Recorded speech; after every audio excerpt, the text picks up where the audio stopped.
Hey guys, this is Mark. Hi, I'm Michelle. And we actually had a request from a friend of ours who operates another group here on Facebook. And she wanted a short biography so that she could send people to know who we are, what our story is, some of the details, and that kind of stuff. So our live today is going to be that concise biography, answering. If Mark can be concise about anything. There's no way. There's no need to. Okay. Efficient, maybe. Concise, why? All right. Well, so what we'll do is there were certain questions that she asked, so we'll answer those. And then I added a few more questions. Okay, so Michelle, I think, is going to act as the interviewer. Hi, Mark. My name is Michelle. Hi, nice to meet you, Michelle. We were wondering, have you had autism your whole life? Looking back on it, probably almost all of it. And the only reason I say almost all of it is if you don't count the last 5 years on recovery, I talked to my mom about vaccines, and if we hey Chelsea, and if I reacted to the vaccines, and if I remember correctly, she said I did react to those vaccines bad enough so that she didn't want to take me back to the doctor to get she did. more shots. I'm sure she did. She did, because as most mothers, you guys just listen to what your doctors, your obstetricians, and things, pediatricians, and all tell you. She said you got a fever, a pretty high fever, Right. and you were red all over. And Mm-hmm. So that would be what we today call an allergic reaction. And now this was the early part of the 1970s, maybe 1969, 1970, and we were getting less vaccines back then. I think at the most it was like 9. Right. Now it's somewhere in the 30s or 40s or more, something like that. So my mom said she cried because she didn't want to take me back to the doctor to get more shots. And I guess she was saying I cried too, if I remember correctly. So I was 2 years or younger at this point. So so was I vaccine injured? I'm pretty sure I was. So I think from then on, I had autism up until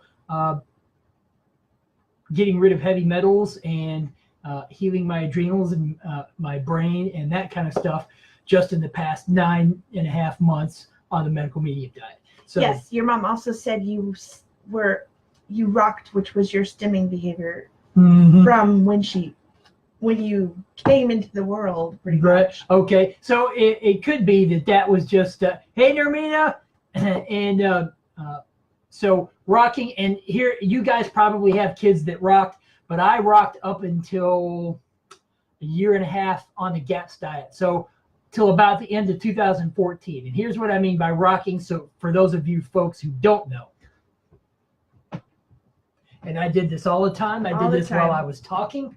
I did this sitting on the floor, sitting in a chair. I did it standing. I did it so much. People said I had a lot of energy. Yeah. I think that was a euphemism for what's wrong with you. Yeah. You know, but I would take him to a store. I would sit in the car while he would go in. And one time he was interacting with the salesperson, and he looked like he was crazy madman. Yeah, I talk with my hands a lot, which I still do, but not to that extent. And, you're a lot different now. Yeah, well, calmer, you know, and with a healed up gut, I just don't get glucose dumped directly in my bloodstream without being processed and used efficiently and that kind of stuff. So, yep. We're looking at the questions. What did your mother try? Did she even know that you had something wrong with you? Oh, no. And let's see. We lived in Michigan from 1972 to 1977. And so I started school up there. I started kindergarten, first grade, and I did first grade, second grade, and part of third grade.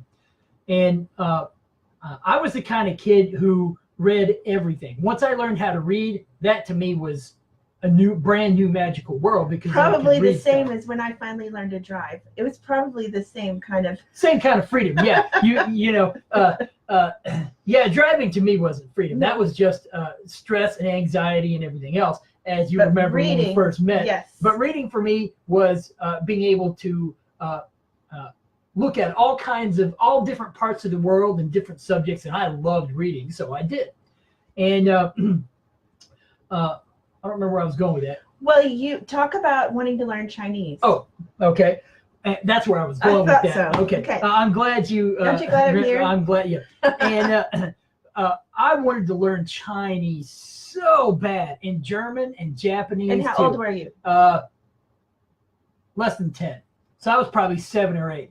And so I thought, well, I'll learn Chinese by getting Chinese newspapers and Chinese books and looking at the characters, and it'll all just magically be learned by osmosis.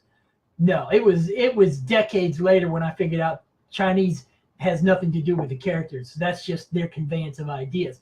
But that's why I tried it. And my mom goes, and I asked my mom, did you ever think I was weird enough to take to the doctor and have somebody look at me and figure out what was wrong? She goes, no, I just thought you were a weird kid.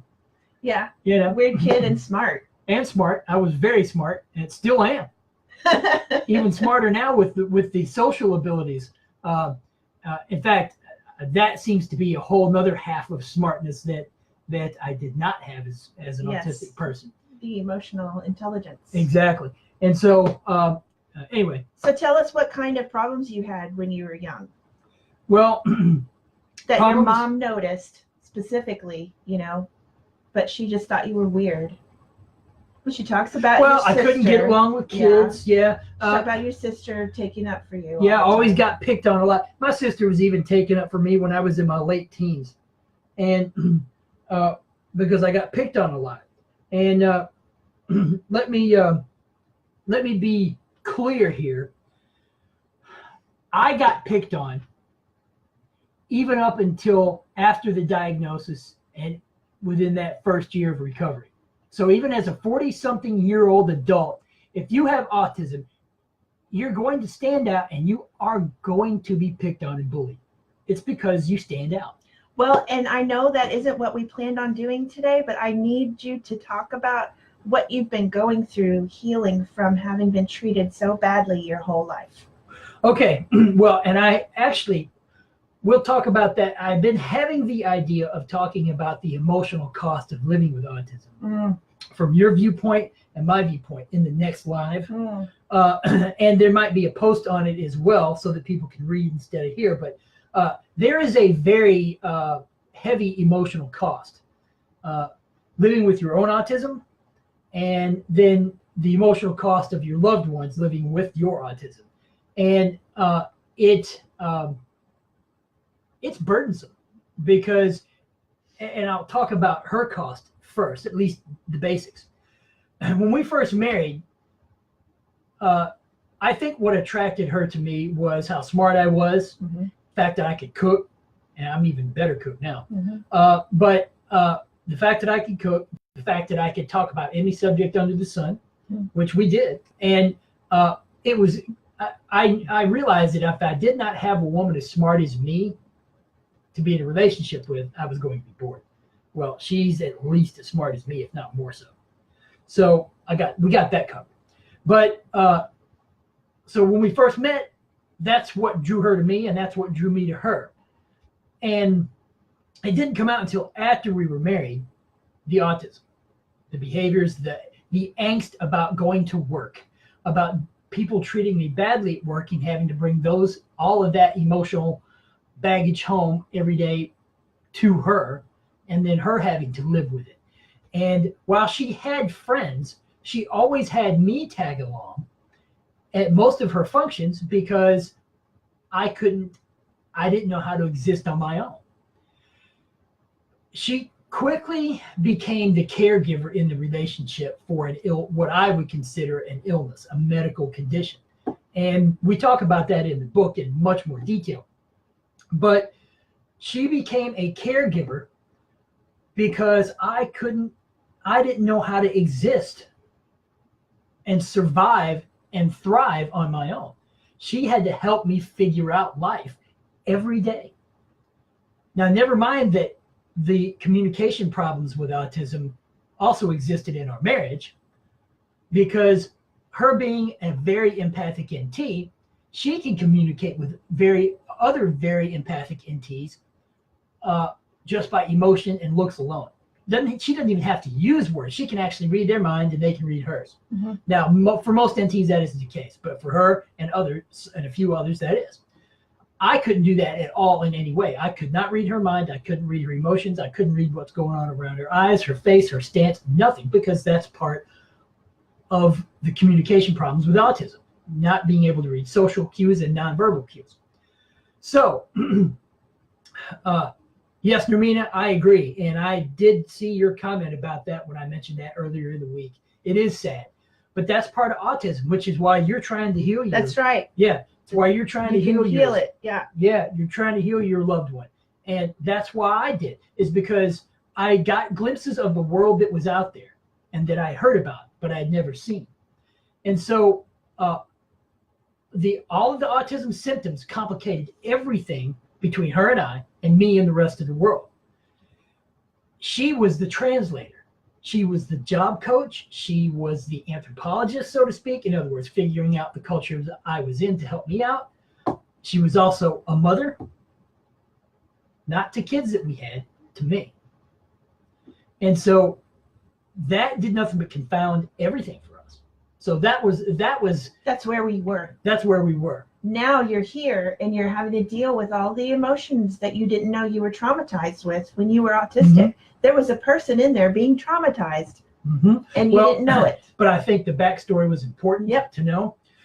So now here's what I'm dealing with. And I have the tool, believe me, I have got tools now to deal with this. Yes. We've talked about them in previous Facebook Lives, but just a quick list. EFT, or tapping as some folks know it. Tapping on acupuncture points to move emotional traumas out of you. It works. It has been a lifesaver. Even when I was autistic, it worked. It was just much more difficult for me then to know that it did. Well, I think it was also more difficult to reach into your emotional chest. You mean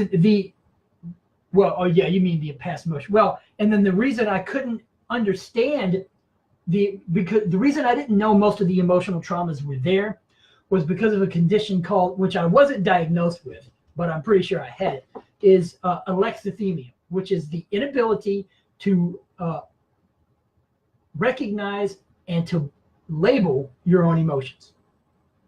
Now, that was a problem for me, because I knew anger. Anger is such a basic, all-encompassing emotion. I got that. Frustration was too.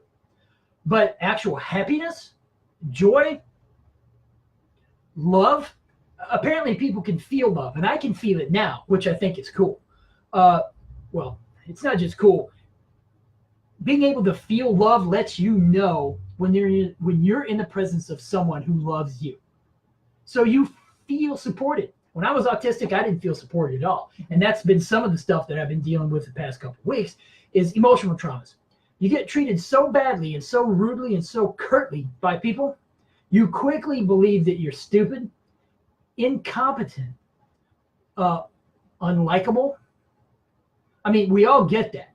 But autistic people, we take it so literally. We take those situations so literally that we immediately believe it without questioning. Yeah. See, NTs, you guys, and now me too, we have an emotional buffer that keeps us from that. I think it takes a lot more times of traumas, multiple traumatic instances, for you to actually start questioning yourself enough to believe the traumas. You see what I mean? Mm-hmm. If that makes sense. So I was dealing with feeling stupid. I worked on that one a couple years back and used EFT and got rid of that in just a few minutes.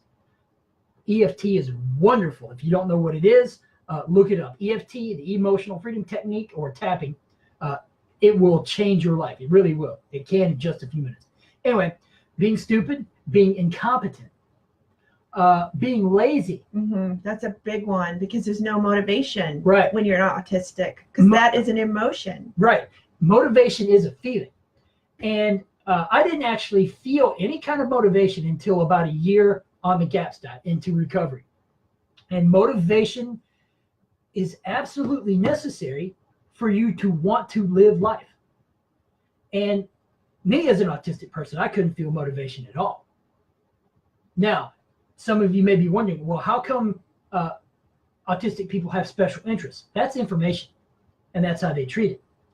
They want to, they obsess over information. I did. One of my favorite obsessions was cooking. Another one was World War I planes. Another one was computers. Another one was human evolution and molecular and cellular biology and that kind of stuff. So I would talk to people about that even when they didn't want to hear it. But it was just information. See, but that was just information. That was just, and when I was still autistic, interacting with other autistic people, that's how they communicate. That's how we communicated. Just information. NTs don't communicate that way. NTs communicate in words and emotions and physical gestures and facial expressions and actual feelings transacting between people. And that is a fascinating way to communicate. So these past couple weeks, I've been, well, in the past few years, actually, I've been cleaning up the emotional traumas that come from being autistic. Helplessness, learned helplessness. People get that. But autistic people, the learned helplessness becomes so deep that about all you can do is just vegetate. Because once you've gotten the learned helplessness into your system and you believe that deeply, you don't do anything for yourself. So I'd say that there's a lack of self-preservation, but that's only because there is no self. For me, there was no sense of self. There was no sense of, hi, I'm Mark and I'm this. I think NTs could describe themselves in emotional terms. But when I was autistic, I couldn't describe myself in emotional terms. I just described myself based on the things that I liked or disliked or whatever else, you know? And so, but sense of self also extends to knowing how you react in certain situations, knowing how you feel about your loved one, knowing how you feel about your pets, knowing how you feel about someone you work with, and how would you interact with them if one day they had been nice to you all this time, but then one day they got mad at you and started picking on you. Sense of self entails all the emotions that make you up and your traumas and that type of thing. And I had no connection with those as an autistic person. I didn't know they were there. So I've spent the last 5 years uncovering all of the traumas that were there, bringing them up and healing those as I go along. So that's been very important for me. We'll get into more detail later. What? Are you finished with using me as a pie chart? Feelings out of there. There's a pie chart. You're like the live sexy mannequin that you can move around. You know, in the, what was that mannequin video for 1985? Okay. You covered a lot of this. Okay. Well, then that'll make your job easier. When did were you ever on medications? Yes, you were. Yes, and Michelle was on medications at the same time because we thought, you know, medications will fix it all. And no, it didn't. I was on Prozac first, and that was 1997. And I was able to get a prescription, and I won't go into that story. That story is also in the book. But Prozac helped me calm down enough to keep us together. Yes, because up until we hadn't really been married but about 3 years by the time I got the Prozac, and I did nothing but rage when I would come home from work. I'd be mad. While I wouldn't throw things or hit her or anything else. I did. That was in our first few months. Yeah. and fortunately I was able to observe my behavior enough to know, no, this isn't good. So I put a hole in a wall in our apartment, and that upset her. And I fixed it And because you didn't do anything. Well, you can point that out if you want. We just talked about why. I know. Okay, and so I did do that. I raged a lot when I came home from work. So after 3 years, she basically said, look, something's going to have to change if we're going to stay together. And I liked her. Well, I liked him too, but it was just so bad. Yeah. Well, she had thought about going home to her mom and dad, which I can't blame her. I mean, while I wasn't a horrible person, No. I just had horrible behaviors, and of course, this was a whole 97. Yeah, this is a whole 15 years before we suspected I might have autism, and then got a diagnosis, which we'll talk about later.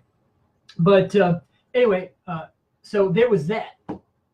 Oh, you done? Oh, other medicines. Yeah. Wellbutrin, took that one too. Prozac kept me from sleeping. That's what it was. You had trouble. REM sleep, got none of that on the Prozac. But you had trouble sleeping even before I that. did, and so. it's part of sleeping is not sleeping is part of autism. Yeah. There were other medicines: Adderall, Ritalin. Yeah, the Adderall made him have an accident, a car wreck. Did it? Yeah. What was You that? started the medicine and then you ran up on a curve or something because. Yeah, because yeah. Yeah, it kind of made you not there.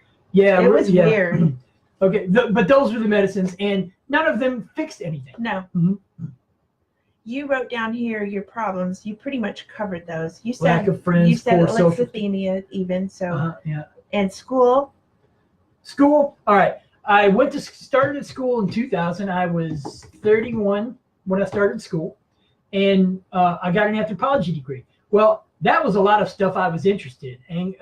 Let's see, archaeology, linguistic anthropology, the history of languages and that kind of stuff, and physical anthropology, human evolution, and cultural evolution, that kind of, and human cultures. I love that. That was easy for me, so I went ahead and did it, and I enjoyed it. But then I thought, well, it might make me more marketable to do biology, so I went and did biology next, and that's when we started seeing learning problems, because biology is a mountain of information. Every class is a mountain of information. Molecular cellular biology, it's a mountain of information. General biology was a mountain of information. Microbiology was a mountain of information of different species and genera and all this stuff. And so my mind, as an autistic person, my mind could not keep up with the pace of the class and assimilate all that information that I needed to for the tests. Plus, the anxiety of the tests made it much worse, so I almost never finished a test, pretty much in any class. Organic chemistry was the worst. I took organic chemistry 7 times, and while I passed it 2 or 3 times, I needed a C. I never got more than a C minus. I took calculus 5 times. I passed that with a D. But school, especially college, can be very difficult for people with autism because the way they teach is not geared towards an autistic mind. Right. It's a lot of implicit learning. Implicit learning. And you need explicit. And she has been a teacher of autistic children and adults for well more than 20 years, long before we knew I had autism. Mm-hmm. And she is excellent at teaching to autistic brains. And she has to explain everything in detail.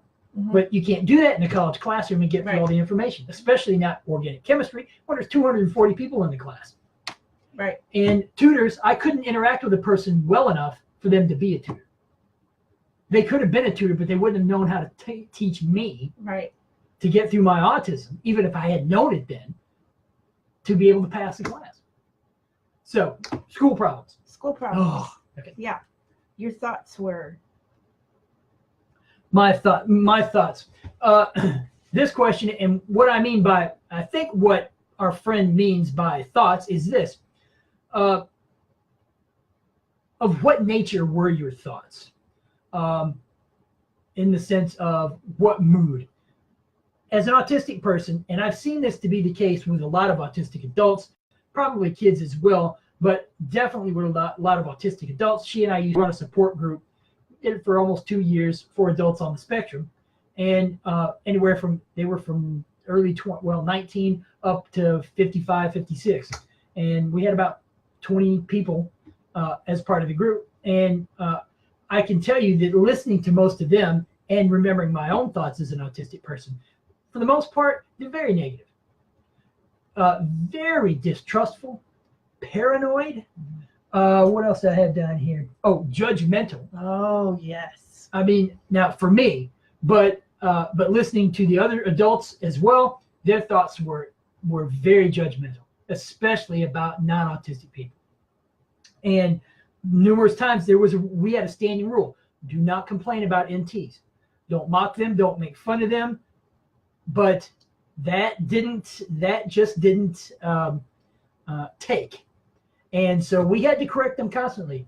Michelle was the only NT in the group, and we constantly had to say, hey, you don't get to. There's a whole world out there that you don't know exists. There is, and NTs make up 98% of the rest of the world, at least from what we assume. But what was this other one? Distracted thoughts. It can be hard to even complete a sentence or even complete the conversation because your brain is not calm enough to continue focusing on one subject. Unless it's your hyperfocus. Unless it's the hyperfocus. And the hyperfocus for me was a stimming behavior, and I think it is for most people with autism because it helps you calm down. So you need hyperfocusing time throughout the day just to be able to make it through the day. So we have a third viewer too. Hi, third viewer. Hi, third. So okay, so how old were you when you were diagnosed? I got diagnosed in June of 2012 and got the official diagnosis later, 2 weeks later. I was 43. I would be 44 in November. So I was 43 when I was diagnosed. When did you start your recovery? Started the recovery the next year in July of 2013, and I was 44. Did you do it on purpose? Most definitely. But we didn't, neither her nor I had heard about the GAPS diet except by an Oprah, and there's a fourth viewer. Hey, fourth viewer! And until she had turned on the TV, and she doesn't watch TV at all, and she doesn't watch Oprah anymore either. I mean, it's been since the 80s since you've done that. But she happened to turn it on to an Oprah episode, and they were talking about the GAPS diet. So she listened, and the lady said it can heal autism. And so Michelle goes, oh. And then she came to me, and we talked about it. And so we decided to try it. And me having been to culinary school and cooked for years and years as a professional cook, the cooking part wasn't going to be a problem for me at all. And so we just started cooking the broth and started. So we started the GAPS diet first. We started the GAPS diet on July 9th of 2013, and we just kept going on it. And about 5 weeks later, we started seeing results. How has your work life been compared to compare the two? Okay. Autistic work life to the now. All right. Work life when I was autistic, the work itself was easy. I mean, interestingly enough, when I was an autistic person, I didn't really get tired working. He did a 33-hour shift once. Yep. I mean, I was tired after that, but I did an overnight, an opening, a mid shift, a close, and another part of an overnight, I think. And so I had done 33 hours straight, and had to go home for that. But for the most part, I could work 8, 10, 12 hours without really feeling tired. And while that sounds like a plus, that just makes you more difficult to deal with, or made me more difficult to deal with when I was autistic.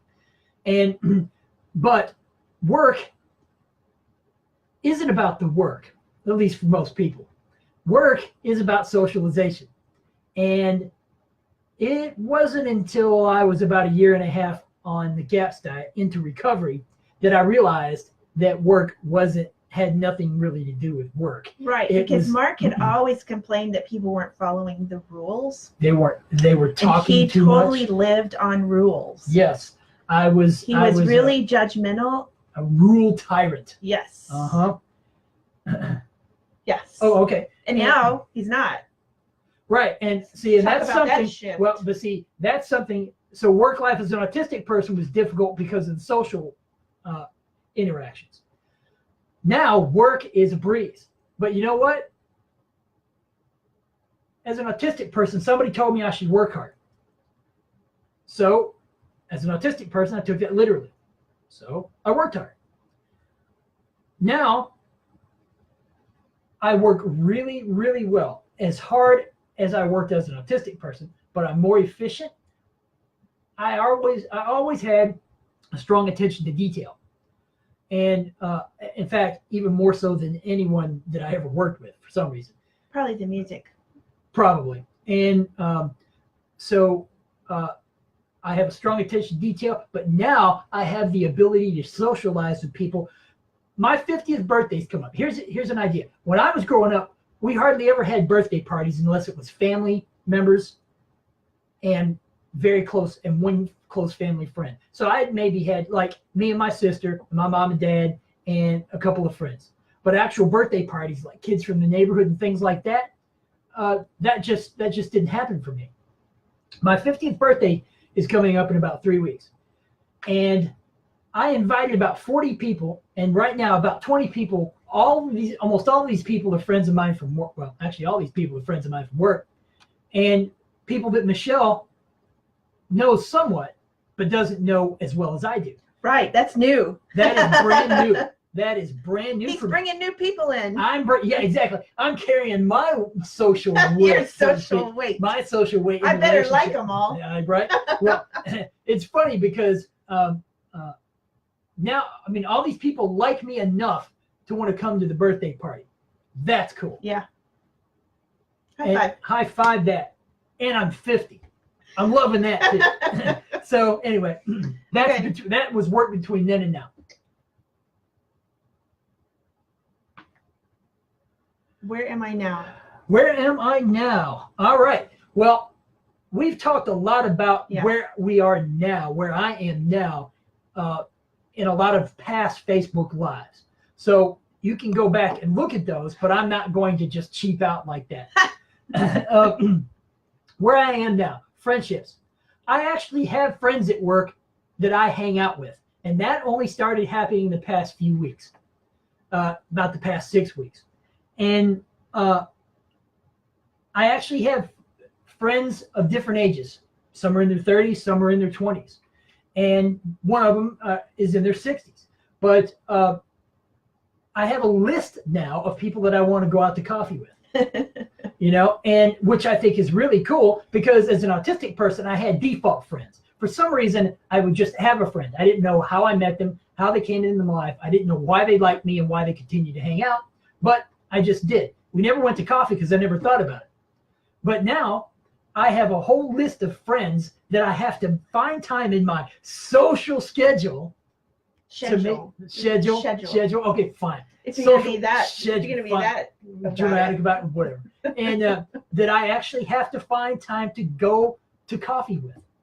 And none of these friends are friends of hers. Now that's a milestone. And so marriage, it couldn't be better now. It couldn't be better now. Well, maybe it could, but I don't know how. Well, it might get better. Well, we'll get better. But this is the best it's ever been. There we go. That's the best way. That's the best way to say it. It's the best it's ever been, because my ability to read people came out about a year and a half into recovery, and it happened automatically. So I think the human brain is wired to be able to read other people's emotional states and read social cues and things like that. I think we're just wired for that. And so that's part of the reason why I think autism is a medical condition that can be treated. Well, and I do want to throw in here that until we did the medical medium detox, heavy metal detox smoothie, he wasn't like this. And that's just been like this. You mean about like with the friends? Yes. And the good communication? I don't think that would have happened without the heavy metal removal. I think the heavy metal dump detox has made my communication better. In other words, and here's what I mean. What I'm intending to communicate is now coming out in the correct words. And I don't have to spend time belaboring the point and beating a dead horse or beating it over and over with words that don't mean anything. my intention, my communicative intention, and my verbal, and my words match up now. And because of that, as well as the emotional. And the emotional has all come out. It's all. I was going to get there. Okay. And you're too slow, man. You're too fast, man. But then all the emotional stuff with the friends and her and this kind of stuff. I meant the emotional intent. Oh. It's also with your words and your. Well, apparently our intent was not the same. Okay. But I got you. Well, that's true. Well, that's what I've been trying to say all this time. Apparently, I still use too many words for her. So, but what she's saying is the emotional intent and the words matched lined up. Yeah. And so, because of the medical medium and the heavy medical detox smoothie, all of this has blossomed out into a life that I hoped I could live. You didn't even know that it was possible. But I didn't really know it existed. Yeah. You know, and so for me, this is an awesome life. In fact, I think that this is the life that everybody else wants, including NTs, and they just don't know how to get there. And we're even here to show any of you NTs how to do it too, because she had to go through all of this same stuff to cure ills that she had, and not insignificant ones either.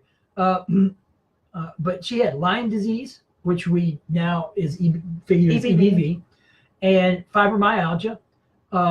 She had chronic fatigue. She had migraine headaches every day, and I mean bad ones every day, so that she would have to sit in a chair for hours in the dark. And with their eyes covered, adrenal fatigue, and that all of that is heating up. And so there's also an emotional aspect for NTs as well. And so that has been her journey, which is just as interesting as mine, at least as interesting. But you guys are here to hear about his autism, right? But we'll talk about hers too, because that's important as well. But anyway, were there other questions we wanted to ask? I don't think so, and we're almost at 40 minutes. Yeah, we have 2 people who've hung with us. Thank you. So we will consider next week's Facebook Live, and we'll get back with you on what we'll talk about. Okay. See you next week. Thanks, guys. Bye-bye. Bye.